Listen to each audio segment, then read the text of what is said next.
Parulka Zaika. Today I am going to make bread paneer balls. Click subscribe button and bell icon so that you get the instant notifications of my new upcoming videos. And to make this recipe, the ingredients will require are 6 crumbled bread slices, 250 grams grated cottage cheese, 2 sachets of Maggi masala, 1 teaspoon of black pepper powder, salt to taste and oil for fry.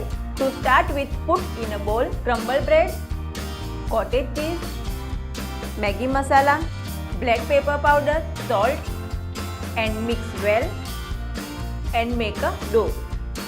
Next, make small balls like this. Prepare all the balls the same way. These balls are ready to fry. We need to fry them on a medium flame until golden brown. Once it's golden brown, remove them on the plate. Fry all the balls the same way. Yummy and easy bread paneer balls are ready to serve. If you have liked this recipe, then please don't forget to click subscribe button on this side and this side click to watch my other videos. Soon I'll upload more recipes. Till then, stay foodie and stay healthy.